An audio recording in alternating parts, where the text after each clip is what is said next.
잠재력을 망가뜨리는 말은 참 여러 가지가 있는데요. 그것들의 공통점을 살펴보면 아이를 참 많습니다. 그런 아이들의 공통점이 있어요.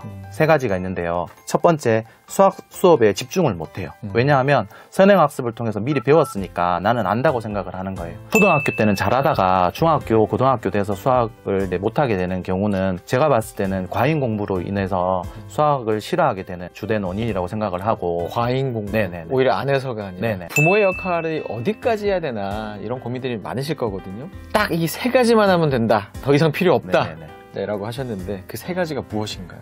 많이 불안해 하실 것 같아요. 그래서 제일 중요한 건 선생님이 보시기에 수학 선행을 한 아이들 중에서 진짜 유의미하게 수학 선행을 그래도 괜찮게 했다라고 하는 비중은 몇 명이나 될까요? 거의 없죠. 아, 거의 없다. 네. 안녕하세요. 교집합 스튜디오 권태용 소장입니다. 초등수학에 정말 유익한 말씀을 해주실 초등수학 습관의 힘의 저자이신 정연우 선생님을 모셨습니다. 안녕하세요. 네, 안녕하세요. 18년차 현직 초등교사 그리고 두 딸의 아빠로서 수학을 지도하고 계시는데요. 아이 수학의 잠재력을 완전히 망가뜨리는 부모들이 아이에게 습관적으로 하는 말이 있다 하셨는데 무엇인가요? 잠재력을 망가뜨리는 말은 참 여러 가지가 있는데요. 그것들의 이제 공통점을 살펴보면 아이를 비난하는 말이 참 많습니다. 그래서 수학 시험을 치고 난 후에 부모님에게 사인 받아와라 하면 그 다음날 어떤 일이 생기냐면 아이들이 부모님한테 들었던 상처를 받은 그런 말들을 선생님이나 친구들에게 하소연하는 그런 경우가 많거든요. 하소연까지? 네네. 그런 말들 대부분이 비난하는 말이에요. 비난하는 말. 구체적으로 어떤 말인가요? 이게 점수냐? 정신 차려. 왜 이런 걸 틀리냐? 또 틀렸네. 전에 풀었던 거잖아.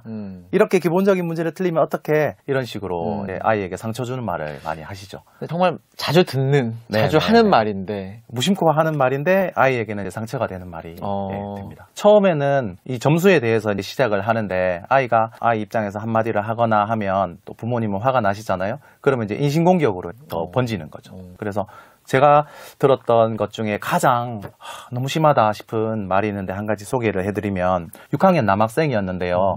형이 공부를 참 잘했는가 봐요. 그래서 반 1등은 기본이고 전교에서 1, 2, 3등 하는 수준이었는데 어릴 때부터 형이 워낙 잘하다 보니까 형과 매일같이 비교하는 그런 말을 듣고 자란 학생이었어요. 반에서 한 85점 정도는 맞는 학생이었는데 항상 스트레스를 받고 지냈거든요. 그래서 한날은 시험을 치고 사인을 받아오라고 했는데 그 다음날 저한테 이렇게 말을 하는 거예요. 선생님, 저희 엄마가요 저한테 이렇게 말했어요. 뭐라고 말했어? 물어보니까 내가 니한테 투자한 돈이 얼만데 이 점수를 이렇게 받아오느냐. 거기에다가 공부도 안 하면서 네가 하는 게 뭐가 있냐. 우리 가족 중에 너 빼고 다 잘해. 이렇게 상처 주는 말을 들었다고. 최악인데요? 네, 근데 그 학생이 6학년 때만 그런 말을 들은 게 아니라 어릴 때부터 형과 비교하는 그런 말을 많이 듣고 자란 학생이라서 1년 내내 스트레스를 받으면서 생활을 했고 결국에는 중학교 2학년이 돼서 모든 공부에서 손을 놓는 그런 안타까운 일을 이제 전해 들었습니다. 심지어는 못한 아이가 아닌데도 불구하고. 네, 부모님 기준에 못 미쳤던 학생이었던 거죠. 그래도 잘하고 있는데 부모님에게 상처받는 말을 비난하는 말을 많이 들은 아이는 공부할 힘을 잃게 되는 거죠. 수학을 지도하시면서 아이가 부모로부터 들은 말을 다 아실 수는 없지만 선생님 입장에서 티가 나겠어요. 뭔가 자세나 태도나 자신감이나 표정에서. 부모님들이 잘 모르시는 게 있는데요. 아이들하고 함께 있다 보면 저런 내용까지 담임 선생님에게 말을 해? 라는 말을 아이들이 그대로 말을 해줘요. 집에서 있었던 일 그대로 말을 해주거든요. 물론 저도 저희 두 딸을 키우고 있지만 화가 나거나 컨디션이 안 좋을 때는 좀 상처 주는 말을 하기는 하는데 그 정도가 너무너무 심한 가정도 좀 많이 보았습니다. 사실 초등 때 수학이 완성이 아니라 이제 시작일 뿐인데 그냥 싹을 완전히 밟아놓는군요. 네네. 지금 수학 정서가 중요한데 지금 당장의 결과가 고등학교까지 간다고 부모님들은 믿으시거든요. 거기에서 문제가 생기는 것 같습니다. 많은 아이들 수학을 가르치시면서 이 아이들이 중고등 최상위권까지 올라가는 재질도 꽤 많이 있으실 텐데 부모님이 좀 궁금하거든요. 이런 수학 최상위권 아이들 부모님들이 초등 때 아이들한테 해주는 말들이 반대로 있다고 들었습니다. 어떤 말인가요? 비난하지 않는 말이죠. 그래서 격려와 지지가 필요한데요. 첫 번째 격려는 부모님들께서 집에서 수학 공부를 봐주시다 보면 가르치는 부분도 있지만 채점을 해주시잖아요. 그럼 대부분 틀린 거에 집중을 할 수밖에 없어요. 왜냐하면 틀렸으니까 다시 풀어봐라 아니면 잘못된 부분을 고쳐주고 싶은 마음이 앞서는 거죠. 부모님은 고쳐주려고 잘못된 부분을 다시 채워주려고 했던 말인데 아이 입장에서는 계속 틀린 부분만 지적당하는 느낌을 받거든요. 그래서 아이가 잘하는 부분을 일부러 찾아내서 칭찬해주는 그런 게 필요해요. 예를 들면 오늘은 자세를 똑바로 앉았네? 오늘은 글씨가 어제보다 조금 더 좋아졌어. 문제 동그라미 치는 게 날이 갈수록 발전하고 있네? 이것처럼 정말 사소하지만, 그리고 아직까지 부모님의 수준에 만족스럽지는 않지만 조금의 성장을 찾아내서 아이에게 칭찬을 해주면 아이가 그래도 조금씩 발전하거든요. 그런데 그 칭찬이 진짜 칭찬이어야 해요. 속으로는 왜 저래 안 바뀌지라는 생각을 하면서 잘하네 하면 그게 다 티가 나거든요. 옛날에 제가 폰으로 유튜브를 보고 있었는데 저희 첫째가 클레이로 예쁜 사과를 만들었어요. 가지고 와서 아빠 나 잘했지, 귀엽게 잘 만들었지 이렇게 말을 했는데 저는 그때 유튜브를 보고 있었단 말이에요. 그러니까 잘했네 이렇게 말을 했어요. 그러니까 애가 엄마한테 가서 엄마 아빠는 대충 말하고 그냥 잘했다고 말해서 속상해 이렇게 말했거든요. 그래서 아이들은 귀신같이 알아요. 그래서 그 마음이 진심이어야 해요. 두 번째는 지지하는 말인데요. 틀려도 괜찮다는 심리적인 안전지대를 마련해 줘야 돼요. 왜냐하면 엄마 아빠가 진짜 실수를 해도 괜찮다라는 생각을 해야지 그게 정말 전달이 되거든요.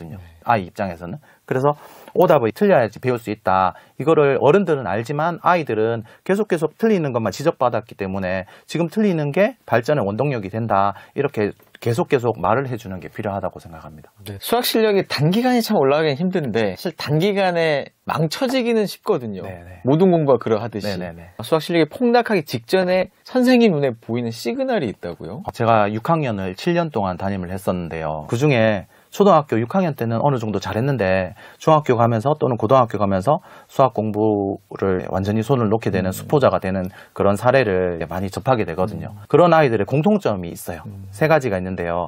첫 번째, 수학 수업에 집중을 못해요. 왜냐하면 선행학습을 통해서 미리 배웠으니까 나는 안다고 생각을 하는 거예요. 그래서 수업 시간에 경청을 못해요. 선생님이 원리를 설명을 하고 있을 때 안 들으니까 설명을 해보라고 하면 설명을 못하죠. 두 번째는 실수가 많아져요. 왜냐하면 문제를 어딘가에서 배웠기 때문에 안다고 생각해서 대충 풀거든요. 문제를 제대로 읽지 않고 풀기 때문에 실수가 많아져요. 그래서 단원평가를 치게 되면 반에서 5등 안으로 제일 먼저 다 했다고 손을 들여 10분 만에 40분 동안 쳐야 될 것을 제가 그래도 틀린 게 있을 수 있으니까 한번 확인해봐 하면 그냥 안 하고 자고 다른 책 읽고 이런 경우가 많거든요. 차라리 모르면 다시 복습을 해서 배울 수가 있는데 어설프게 아니까 이거를 고치는데 상당히 어렵죠. 습관 고치기가. 그리고 세 번째는 날카롭고 예민해져요. 수학 공부를 너무 많이 하다 보니까 선행학습을 많이 하다 보니까 예민해져서 쉬는 시간에 친구와의 다툼이 많아지고요. 그 다음에 매 단원 끝나고 단원평가를 치게 되면 다른 아이들보다 이 수학 시험에 대한 거부감이 더 커요. 그래서 선생님 왜 또 쳐요? 이렇게 말을 해요. 저는 처음 치는 단원평가인데 수학에 대한 거부감, 수학에 대한 마음이 좀 거리가 멀어지는 그런 모습들을 보였던 것 같습니다. 그런데 정말 이제 내공이 깊은 아이들은 자기가 다 알아도 선생님이 설명하는 걸 잘 듣거든요. 담임 선생님과 상담을 할 때 우리 철수가 요즘에 수업 태도가 안 좋아졌어요. 이런 말을 혹시 들으시면 우리 아이가 스트레스를 지금 받고 있는 상태다. 이렇게 판단하셔도 괜찮을 것 같습니다. 네. 그리고 초등학교 때는 잘하다가 중학교, 고등학교 돼서 수학을 못하게 되는 경우는 제가 봤을 때는 과잉 공부로 인해서 수학을 싫어하게 되는 주된 원인이라고 생각을 하고. 과잉 공부? 네네. 오히려 안 해서가 아니라? 네네. 과잉 공부를 하게 되면 일단 수학이 싫어지죠. 기본적인 습관이 자기 것이 되지 않은 채로 중고등학교에 가게 되면 실수가 많아지잖아요. 그러면 공부해도 성적이 안 오르니까 재미가 없단 말이에요. 동영상을 보고 계신 부모님들이 지금 우리 아이는 2학년인데 잘하고 있는데 이렇게 생각하실 수도 있을 것 같아요. 제가 6학년 할 때 아이들에게 수학에 대해서 어떻게 생각하고 있냐 이제 조사를 해보면 아이들이 짜증난다, 지겹다, 너무너무 싫다, 지옥의 시간이다 대부분 이렇게 말을 하거든요. 근데 이 아이들이 1학년, 2학년 때부터 이 정도로 수학에 대해서 거부감을 가지진 않았을 거란 말이에요. 근데 1학년, 2학년 때는 아직 어리니까 부모님이 주도하는 대로 잘 따라오는데 그 스트레스가 계속 쌓이고 있는 거죠. 그게 교사 눈에는 보이거든요. 왜냐하면 한 반에 20명 넘는 아이들을 동시에 보다 보니까 어떤 아이들은 스트레스를 많이 받으면서 공부를 하고 있다. 어떤 아이들은 스트레스 관리를 잘 하고 있다. 이게 눈에 보이거든요. 그리고 아이들이 얼마나 과잉 공부를 하고 있냐라고 생각을 한번 해볼 필요가 있는데요. 대부분 선행학습을 하면서 과잉 공부를 많이 하고 있고 연산 문제집을 풀면서 아이들이 과잉 공부를 많이 하고 있어요. 연산 문제집에 한해서 말씀을 드리면 만약에 17 곱하기 5를 오늘 배웠어요. 그래서 받아올림이 한 번 있는 곱셈을 배웠으면 한 몇 문제 정도 연습을 하는 게 적당할까요? 이건 너무 과도하다 싶은 기준은 있죠. 네네. 하루에 수학은 2쪽을 배운단 말이에요. 그러면 그 2쪽에 한 5문제나 6문제가 있어요. 그리고 오늘 배웠던 수학 내용은 수학 익힘책에 풀잖아요. 그러면 수학 익힘책은 출판사마다 다르지만 7문제에서 한 8문제 정도 있거든요. 근데 어떤 문제는 한 문제 안에 한 4문제를 풀어야 되는 경우도 있잖아요.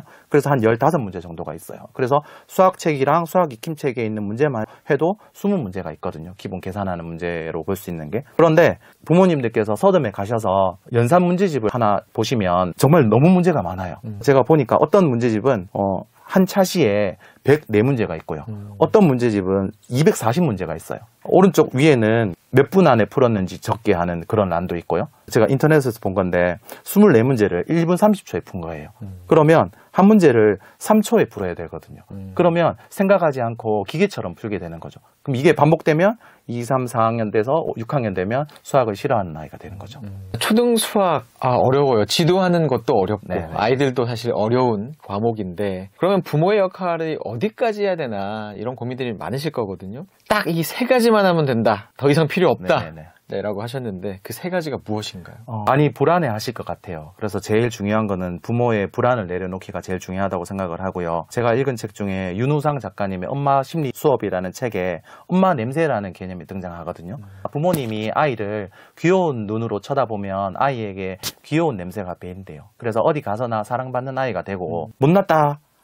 쟤 왜 저래? 이런 눈으로 보면 못난 냄새가 배인대요. 부모님께서 수학에 대해서 불안한 그런 감정을 가지고 계시면 어떤 형태로든지 이게 밖으로 드러나거든요. 그러면 부모님의 그 불안이 아이에게 전이가 되는 거죠. 그러면 아이는 시험에 대해서 불안한 생각을 가지고 살아갈 수밖에 없는 거죠. 그래서 애써서 그 불안을 없애려는 노력을 하셔야 돼요. 수학이 제일 불안한 과목 같아요.